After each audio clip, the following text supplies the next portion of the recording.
So, I know I just put up my first episode of Kaiju Bungalow a few days ago, and that the main podcast is releasing a new episode this coming Saturday. Please be excited for that. But I simply could not pass up the opportunity to talk about one other monster who makes an appearance in Godzilla vs. Megalon and never appears again.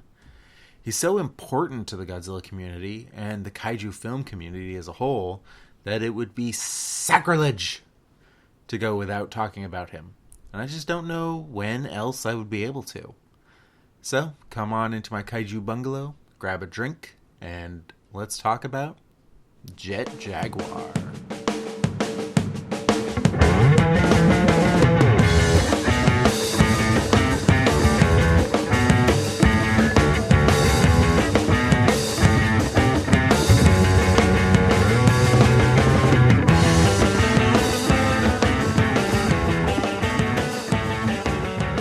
As I discussed in the full episode about Godzilla vs. Megalon, Jet Jaguar is Toho's answer to the popularity of Ultraman.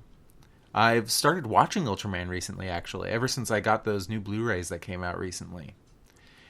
As of me recording this, I've seen all of Ultra Q, and I'm about halfway through the original Ultraman. I don't fully have the context for what Ultraman was doing when Jet Jaguar was on screen yet, but it does make me feel like... well, like Ultraman is DC and Jet Jaguar is Marvel. Obviously, this metaphor doesn't quite work, since there are a million other shows that could work as actual competitors to Ultraman instead of just one guy who was in one movie. But what I mean is, Ultraman is like Superman. He's strong, undefeatable, completely good and right and awesome. At least... he is in the series that I'm in the middle of. I'm sure there's a gritty reboot coming at some point, which just improves my Ultraman is DC comparison.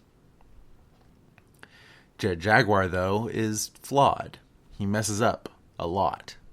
He's not actually really good at what he does, even, but he has heart, and he continues on in the face of danger. He's like a big, weird Spider-Man in that way, I guess. And I don't know if I could say that it makes him better in any way than Ultraman, but it definitely makes him different. Jet Jaguar is a superhero in a universe without superheroes. Giant monsters can be heroes, but they never interact with normal people in the same way as Jet Jaguar can. He can fly in, become huge, solve the problem. Well, supposedly at least. He causes more than he solves in Godzilla vs. Megalon.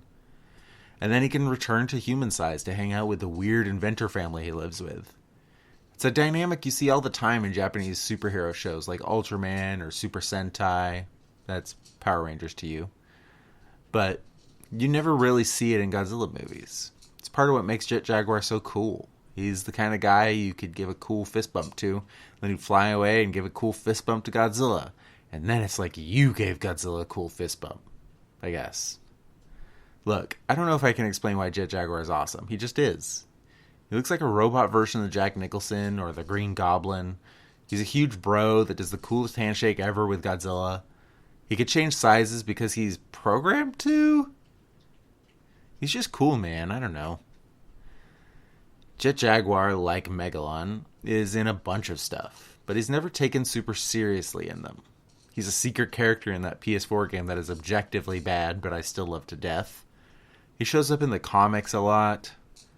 And he's going to be making an appearance in Godzilla Singular Point, the anime that's supposed to come out later this year. I know a lot of people are going to be excited about that. I think that Jet Jaguar and Megalon actually have a lot in common.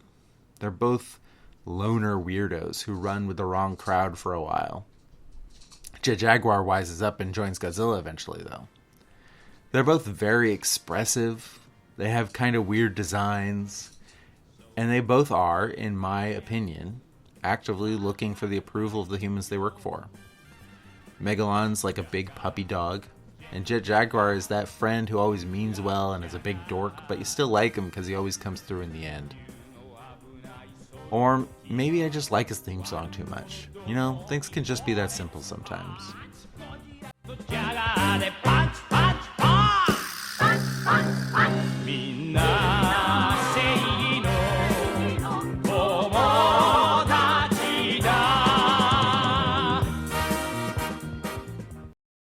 I forgot to say it last time, but we have a Twitter account, @IslandKaiju, and an email, kaijuislandpodcast@gmail.com.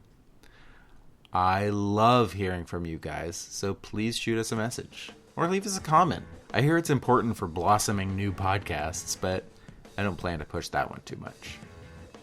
Have a wonderful day, a great week, and we'll see y'all on Saturday with a new episode. Bye.